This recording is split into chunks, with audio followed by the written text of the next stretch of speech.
Hey guys, welcome back to the Don't Settle Squad podcast, episode 74, the 40% rule, hidden potential in all humans. In this episode I discuss the 40% rule made popular by David Goggins. There's more in you than you know, I've experienced it, and I'll show you how to prove it to yourself. So this one on my mind after watching David Goggins and Israel Adesanya, the last style bender from the UFC. Goggins put him through his paces, so he brought him to whatever gym they were in, and broke Izzy, teaching him more about this 40% rule and how far you can actually push, and that was the motivation for this episode today. So we'll break it down into three parts: the physiology of it, the psychology of it, and then the proof of it, and I'll show you how to get your own proof as well. So diving straight in on the physiology of it. If you don't know much about the human body, evolution is where you start, like evolutionary biology. And when you dive into all that, you will find out that it is factually true that we can push past the resistance that we get in our mind to do certain things. Like, you already know this for some very kind of basic examples. Like, let's say when you come home from work and you sit on the couch and you're meant to go to the gym that day, or go play soccer, or even just go to meet someone, and you come home and you sit on the couch and you're knackered and you feel like you can't move or you don't want to move, and then you overcome that and you go and do the thing. Like, this is actually the same thing. This is actually the same thing, but it's just on such a lower scale than what we're going to talk about here. So you already have experienced these things, and the point being, when you look into the physiology of the human body and what it's designed to do, it's all based around survival. Okay, so we're not as different to other species as we think. It's all based around survival. So our brains and our bodies try to conserve energy all the time. So when you're going to do anything tough, leading more into these examples, your brain isn't going to want you to do it.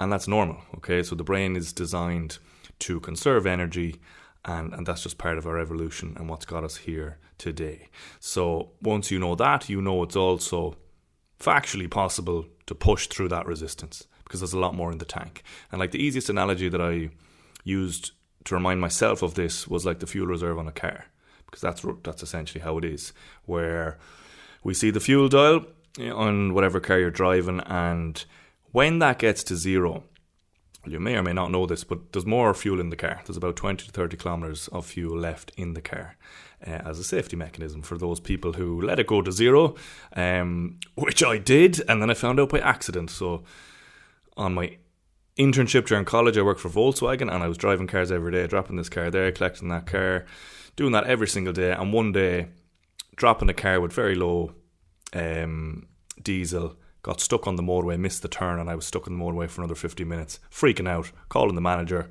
The car's out of fuel, and he's like, man, relax, there's like 20 or 30 kilometers of reserve in all these cars. So the human body's the same way. Like, if you don't know that about the car, now you know, but it's the same about the body. Like, when you think, oh, this is the limit, it's not the limit, and this is factually true and proven. Okay, so that first point is very important, because you just understand that it's possible for everyone, just like that every car can go a bit more once it actually hits zero on the fuel dial. And Goggins is the great example, because if you know about his past, he was very obese and gave up all the time, and now you see him, he's this absolute machine, ultramarathon runner, run hundreds of kilometers in all these races. Okay, so he's just the kind of best example and what makes most people aware of this 40% rule. So moving on to the psychology then, it is important to know that you're going to hit the wall and that's normal. So it's linking into our point one. Once we know the physiology, we know that the brain is going to try to make us conserve energy. So all these tough tasks like the Navy SEAL training, etc., it's not going to want to do these things.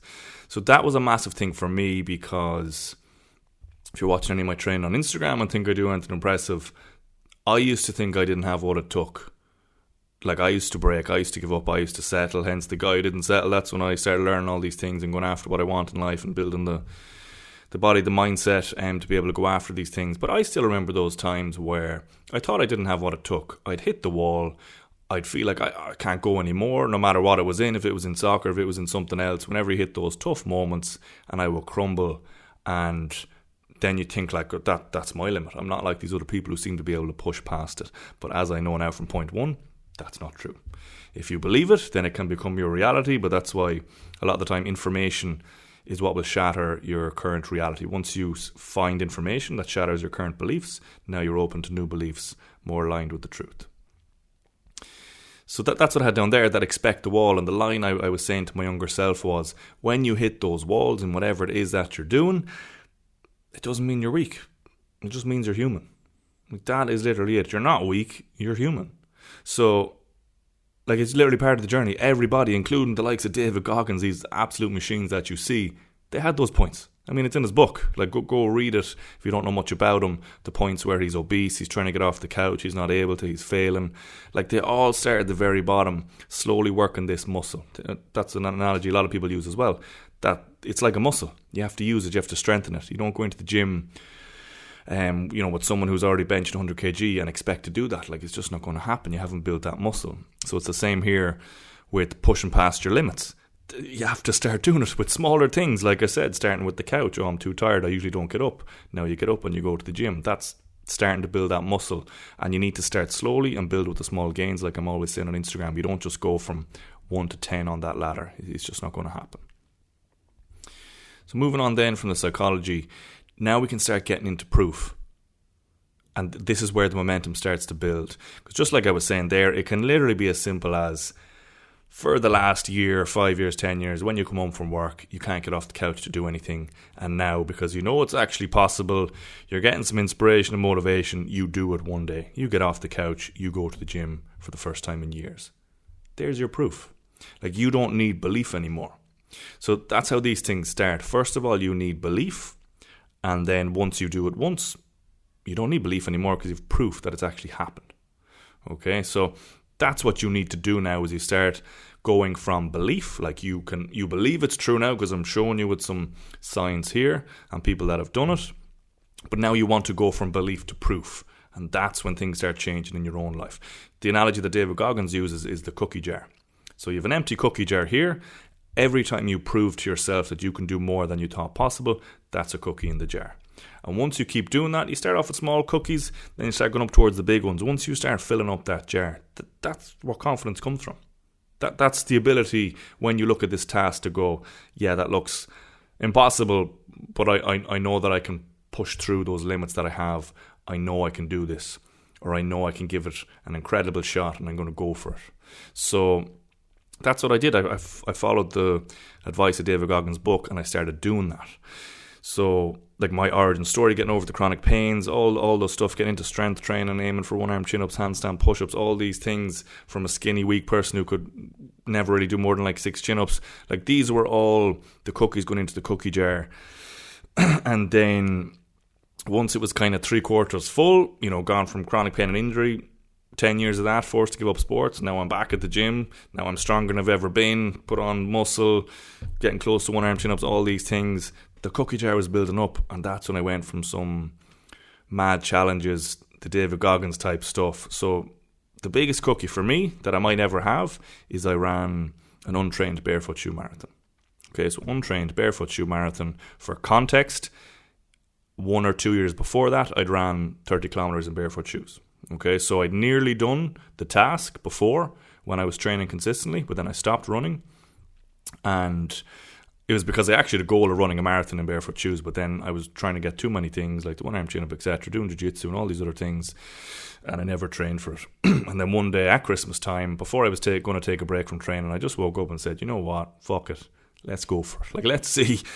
I knew the 40% rule was true, but I wanted to see how true it was. And I was like, I'm not trained for this.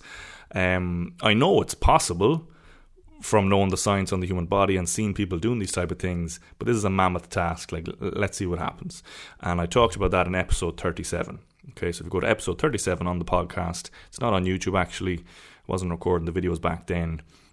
But the long story short, pushed past barriers that I'd never had before. You can obviously imagine the pain and everything physically, mentally, to push through that. And you'll find this in my highlights on Instagram as well, the little reel that I made. But long story short, I couldn't walk properly for like a week afterwards. So again, I'm not necessarily saying you have to do something like that, but that's my massive cookie in the jar that nobody can ever take away from me. Like, just think of that. Whenever people say different things, like, oh, you can't do this, you can't do that, I'm not sure about this, in my mind, like, we're just on different levels, because they haven't lived that 40% rule. Like, I'm like, what, I can't do X? A man is like, one day I got up and ran an untrained barefoot shoe marathon, and I completed it. You know what I mean? It's just, like, that's what I'm saying. You just need to do it once. Once you get a massive cookie, the way you view life is going to change forever, and that's when you start being able to go after things that you want in life. And I've done one other one as well. I did a road bike challenge where I pushed through so many walls on that bike. Like, that bike used to break me. I still remember when I bought it, doing 5 sets of 10-second sprints. I got off it feeling broken and feeling sick. And then in this test, it was like a 12-minute max distance thing. The stats didn't even matter, but I just wanted to push through that breaking point that I used to get off the bike at. And I think I pushed through 4 or 5 walls. You know, so just think of that. Like, again, when you think you're done, you're only 40%. And I literally pushed through like 4 or 5 more walls after that. It was horrendous, but again, you see what's possible when you do these things. How much of the reserve, like the fuel tank, that's there, but you've never used. So that's what I'll leave it on, is the proof. Once you learn the physiology of the human body and what's possible, you start learning more about the psychology of it too. That you never reach a point where you feel, oh, this is easy, or yeah, I can just do this. Like, that never happens. So it's just forget about that. And when you're feeling the points of quitting, doesn't mean you're weak, just means you're human. You'll hear those thoughts, but you push through anyway. And that's when you start getting the proof, the third point. And like I'm saying, all it takes is you to do it once. And then you do a slightly harder one. And then when you look back over the years and you complete some mad challenge or do something that you never thought you could do, now you see what's possible for life. You don't need anyone else to tell you, because you know internally and you've proved it to yourself. And the last one as well, I just put in a little note there on the belief. Because like I was saying, the proof is better because you've literally proved it to yourself that you can do the thing, so no one could tell you any different. But belief is what you need before that, and usually things like information or inspiration of other people doing it is what's best here. But the rat study always popped into my mind there. You can just Google it, like rat drowning study, and I just Googled it for the stats. It was kind of a test on, obviously a bit of a grim test on things like hope and belief, but they were drowning rats, and it would take roughly 15 minutes before they gave up in the water. But once they took the rats out as they were drowning and then they put them back in, the time that they survived went from 15 minutes to something like, I can't even remember, 60 hours. Yeah, I was going to say 60 hours, but it sounds a bit crazy. So the rats went from surviving for 15 minutes to 60 hours, which is an insane increase. And the conclusion on the study, like their thoughts was that it's hope and belief. Like, when they're in there, they had no hope because they're drowning and they only survived about 15 minutes. But when they were taken out once and then put back in, now they had the belief and the hope that if I just keep swimming, like, they're going to come back and save me again. So that power of belief made them go from 15 minutes to 60 hours. So again, just think of the fuel reserve that the rats had. The rats thought like, oh, 15 minutes, that's all I can do. Like, I can't do anything else. And then they're about to die. And now they went from 15 minutes to like 60 hours. You know, so if that's what's in rats, what's in us? You know, like, this is the stuff that I was reading and looking up before the marathon. Like, that's even what I said around the time. I was like, this untrained marathon, this is my personal rat study. Like, let's see what's possible with the power of belief, the power of hope, and let's fucking do it. So there you go. Like, there's so much information around about the 40% rule. Like, it's in different species. You'll see it in humans. Look up David Goggins. Look up his origin story. Look up my untrained barefoot shoe marathon. Like, look up all these things. Understand the physiology of it, the psychology of it. We're all human. We all have the same DNA. It's not as if David Goggins is an alien or a different species. Like, he's the same species. We're incredibly adaptable. So go through all that, and then you come back round, you start doing it yourself, you start getting your own proof, you fill up that cookie jar, and now you see what's possible. So we'll finish on that. So then for the in-person coaching that I'm doing now, it's at Brazier Jiu-Jitsu and Inchicore every Saturday. So we have the mobility class at 11:30 to 12:30, and then Jiu-Jitsu at 12:45 to 2. So if you're interested in getting your mobility journey started, overcoming chronic pain and injury, getting back your athletic potential, or want to start your jiu-jitsu journey, you can DM me and we can set you up with a free class. When is this coming out? No, this is coming out next week. That's alright. I'm not actually there this weekend for family wedding coming up this weekend. But yeah, following weekend should be fine. And then for the online coaching, so we have the Physical Freedom Program.